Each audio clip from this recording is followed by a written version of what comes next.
There are certain things that only happen to me. Have you ever seen someone invade your yard to beat dry straw to clear the air? I didn't think that was a real possibility in the modern world either, until I met her. It was a Sunday, that classic day when you just want to wake up later, calmly make a coffee, and ignore the fact that tomorrow starts all over again. I was there, enjoying my moment of zen, when I started to hear a strange noise outside. Something between improvised drumming and a rave in the backyard. I opened the curtain and almost dropped my coffee on the floor. She was there, with a bundle of dry straw tied up with crepe tape. Imagine the level of planning involved, striking blows against the floor of my yard, as if she were in a spiritual trance from some cult that mixes cleaning with a fit of rage. The dust was rising so high that it looked like they were trying to summon the demon of allergic rhinitis. Of course, my first instinct was to laugh, because that's what it is. Either you laugh or you freak out, and I'm still not rich enough for an elegant outburst. This woman, whom nobody invited, decided that the dust in my yard was interfering with the vibe in her house. Look, my house isn't even next to hers. There's a fence, there's a garden, there's distance, but it seems that the wind became an accomplice to my supposed bad energy. She shouted things that didn't even make sense, like, the environment breathes together with the universe, and straw reconnects the elements. I just wanted to reconnect her with sanity. The craziest thing was that she had her daughter next to her, a little girl of about 8, very quiet, drawing on the floor with colored chalk. The little girl wasn't bothering anyone, but every time her mother blew dust into the air, I saw her sniffle, then sniffle again, then scratch her eye. At first I thought it was a minor thing. Who hasn't scratched their nose with dust? But it escalated faster than the woman's ego. Less than 20 minutes later, the girl had a swollen, watery face and couldn't breathe properly. It was like a horror movie in slow motion. Me, inside the house, watching through the window as a child collapsed with allergies, while the mother continued with her transcendental cleaning ritual, as if she were cleaning the temple of a secret sect that loves mold and dust mites. Then comes the climax of the joke. She looks at her daughter, sees that she's about to faint, and instead of stopping and realizing that maybe, just maybe, throwing tons of dust in her own daughter's face isn't a good plan, she runs to my door and starts banging on it, shouting that it was my fault. Yes, my fault, because the dust came from my backyard, as if I was cultivating a Sahara desert just to sabotage the health of someone else's family. I swear I was silent for about 3 seconds, wondering if this was real or some kind of hidden camera from the show Cosmic Prank of Madness. Not satisfied, she called the emergency room and even managed to tell the attendant that the neighbor had thrown substances into the air that affected her daughter. Substances? I almost ran into the wall. I was ready to ask for a toxicology test to prove that all I had in my yard was dry soil and a dying rosemary tree. The ambulance arrived quickly, thank God. The child was taken away, help was given. But the woman became the center of the universe at that moment, because now she had a narrative. The bad neighbor, the bad energy, the daughter who was the victim of an atmospheric conspiracy. And do you know what was most surreal? When the paramedics left with the girl on the stretcher, she still had the audacity to shout, "That's why I need to purify this place," as if she were the last druidess in the neighborhood. I stood there on the balcony, looking at the trail of dust, the scattered straw, the ground that had been beaten as if an ox had passed by, and thinking, does this woman really believe all this? Or is she just another crazy person wanting attention? Because look, if it was attention she wanted, she got it, and much more than I expected. The next day, I woke up already imagining that the story had died there. I mean, a woman did a ritualistic sweeping performance, poisoned her own daughter with dry straw dust, blamed the whole universe except herself, and left with the ambulance. Normal, right? All sorted out. But no. When I opened the curtain, I saw the same creature, now with a scarf on her head, huge sunglasses, and a clipboard in her hand. Do you know that vibe of a Mexican soap opera actress running away from the press? That's what it was. The woman turned the situation into a personal media event, and her audience was a reflection of that, because no one on the street could even look her in the face anymore. She started walking around the sidewalks as if she were an inspector for the Mars Environmental Health Department. I would point at the houses, whisper to the neighbors, and say phrases like, "This street is contaminated with decadent energies," or "The air here needs spiritual restoration." I was even tempted to hang a little sign on the gate saying, "The only thing contaminated here is your notion, dear." The most comical thing, or tragic, depending on your point of view, was that she didn't show any regret. None whatsoever. Her daughter was still hospitalized with a severe allergic crisis, and she was already planning the second phase of purification. I heard with these ears that the earth is going to eat her. According to her, she was going to place small ecological incense burners in the front garden to filter out the neighborhood's karma. If she'd said she was going to plant a smoke bomb, it would have made more sense. Of course, I went to talk to the street manager, because even though I live in a neighborhood where people are theoretically normal, there's always a soul who believes they're on another existential plane. I explained what had happened and even showed a video of the ridiculous scene of her beating straw as if she were making an offering to the deity of dirt. The landlord just looked at me and let out a deep sigh, the kind you give when you know you're going to have a headache, but you've already accepted your fate. He said that she had done other spiritual deeds before, like tying dry branches to the gates of houses that she said had a hostile aura. She even hung a crystal the size of a melon around the neck of a neighbor's dog, claiming that it would absorb negative charges from the asphalt. The poor animal was practically a walking pendulum, only now she had crossed the line. Because it's one thing to be the shaman of the condominium, it's another to almost kill your own daughter in a crusade against dust, and still wanting to come out as a martyr for the ecological cause. At the end of the afternoon, she had the nerve to knock on my door. I opened the door expecting some bullshit, but was greeted with a plastic smile and a pamphlet in my hands. Yes, a pamphlet. She had printed out, recycled paper and all, an invitation to a neighborhood energy restoration meeting, scheduled for Saturday morning in her own backyard.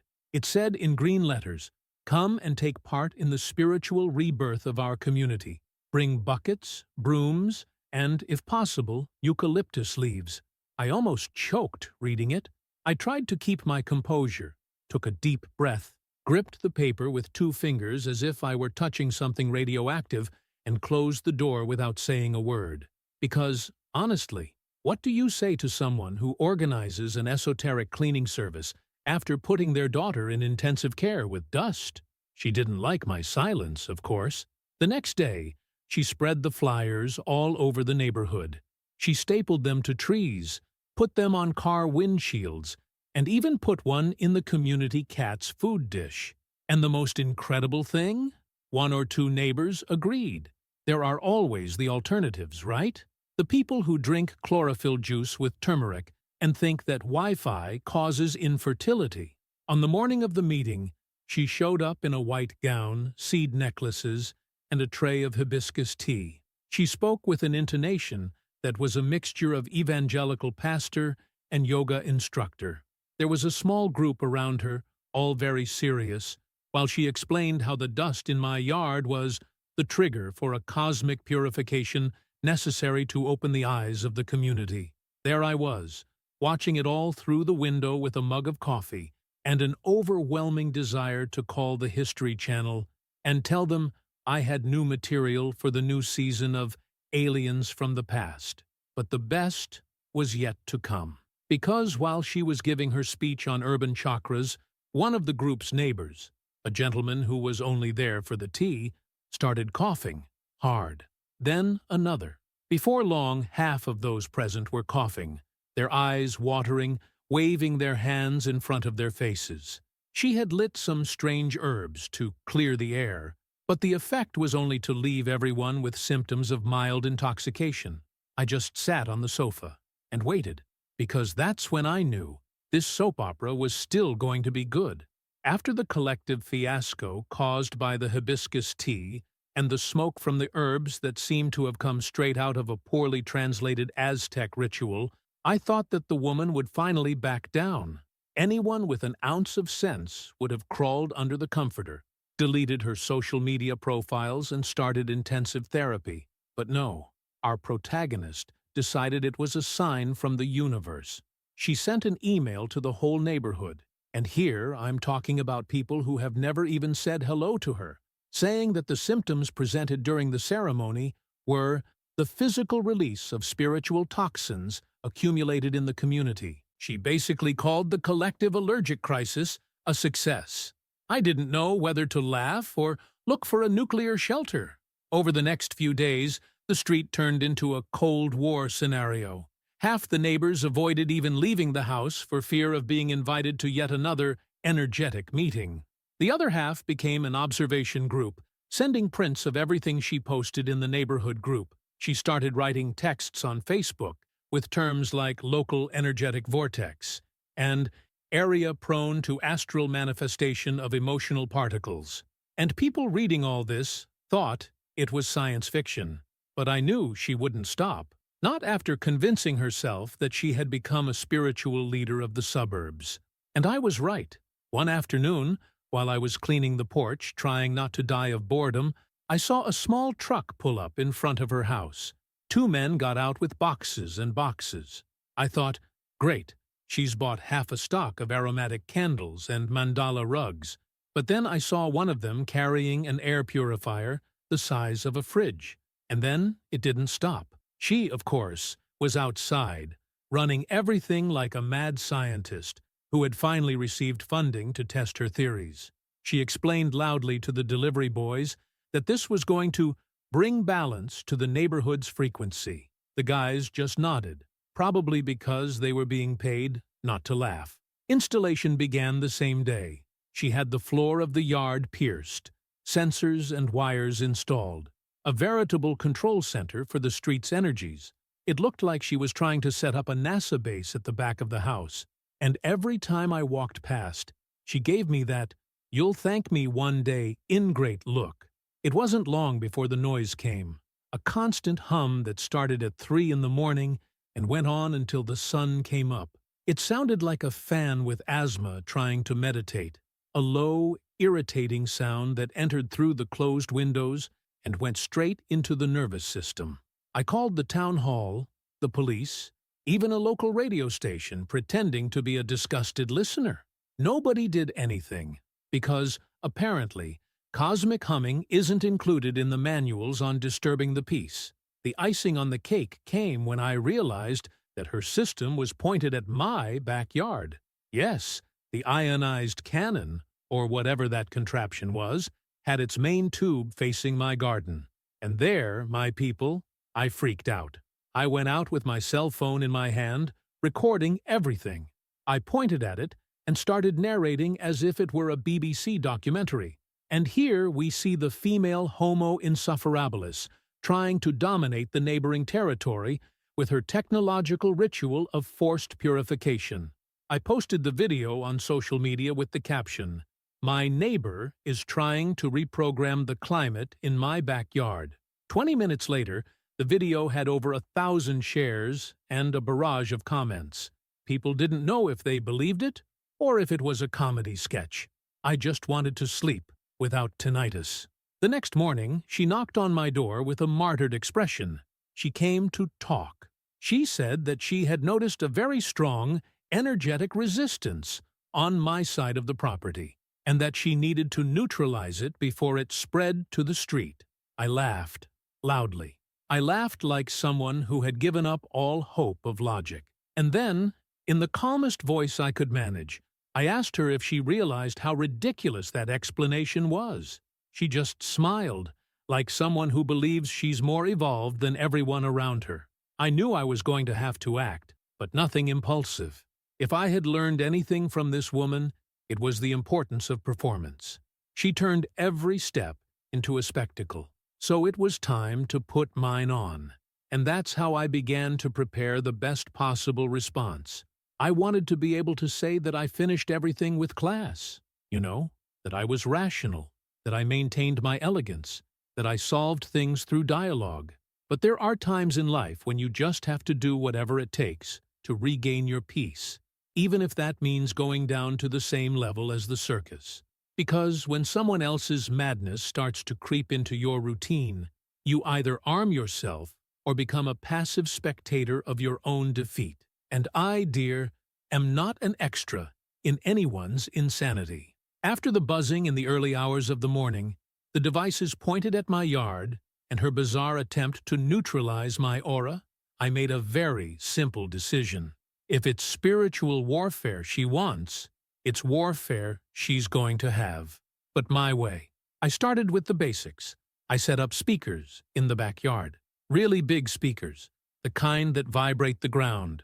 And every day, at 7 in the morning, I would religiously turn on a CD of the best electronic foro from the 2000s. Volume at maximum, bass popping. It even shook the ceramic tiles on the wall. I imagined its crystals exploding one by one to the frenetic rhythm of Danza da Mãozinha. The neighborhood? At first they thought it was strange. Then they started to support us. They sent me messages saying, "Today was the best set list," or "The one with the chorus, 'Get down on the floor,' made me cry with laughter." One of them even left a bottle of wine on my doorstep with a note that read, "Thank you for balancing the energy of the neighborhood with the power of brega funk." It was official. I had become the unspiritual heroine of the street. But I knew it was just a distraction. The goal was bigger, so I went to the registry office. I registered all the incidents, the videos, the audios, the history of her invading my yard, the report of her daughter's allergic crisis. Yes, I discovered that the hospital had made a formal note of intense exposure to dry dust and irritating plant substances. I put together a folder more robust than a CEO's CV. I submitted everything to the City Hall, with a copy to the Public Defender's Office and a formal complaint to the Health Surveillance. She, of course, freaked out. When the inspector showed up at her house to evaluate the equipment she had installed without a license, she freaked out like a teenager who had her Wi-Fi cut off. She said it was harassment, that I was coordinating a vibrational destabilization campaign against her. She even shouted from the middle of the garden that I was an agent of chaos. Look, even the inspection staff couldn't hold back their laughter. One of them even asked discreetly if she was undergoing psychological treatment. I just replied, "Apparently not." The result was wonderful. The town hall ordered all the equipment to be disconnected due to lack of authorization and the risk of fire, since part of her system was improvised with market extension wiring. What's more, they imposed a fine for irregular installation, noise disturbance, and obstruction of the common area with materials of a dubious nature. The official text of the document read, "Materials of a dubious nature." I printed it out and stuck it on the fridge door. But the pinnacle, the real turning point, came when her daughter came home from hospital, a week after the allergic crisis. The little girl, poor thing, got out of the car all haggard, with a mask on her face and an expression of someone who just wanted to lie down and sleep for 3 days straight. And yet, the woman was still more concerned about putting up a new tent in the backyard than looking after her own daughter. That's when her ex-husband showed up. Yes, dear, a man in his mid-40s, with the same tired face as someone who has lived through the roller coaster of marital insanity. He arrived discreetly but firmly. He exchanged half a dozen words with her and left with his daughter by the hand. I heard from the neighbors that he filed for shared custody on the basis of what happened. It seems that the doctors at the hospital recorded everything correctly, and he used this as proof of negligence. She went missing for a week. She didn't leave the house. She didn't post anything. She didn't go around in her mystical clothes. The street even found the silence strange. Some people thought she had traveled to reconnect with the gods, but I knew that. It was the bitter taste of defeat. What about me? I went back to sipping my coffee on the balcony. No humming, no dust, no brooms beating the ground, just the sound of birds and peace, regained. Sometimes the most spiritual war there is to simply be able to live in peace in your own home, without having to breathe in straw dust or put up with madness disguised as cosmic enlightenment. In the end, she didn't change. It's just turned down the volume. It still exists. It still lives there. It still believes that it vibrates on a higher plane. But now, at least, she does it quietly. And what about me? I leave my speakers there, in plain sight, just so she remembers that, if she wants to start again, I can dance too. And my foro is unforgiving. And if you like this video, don't forget to leave your like and comment below.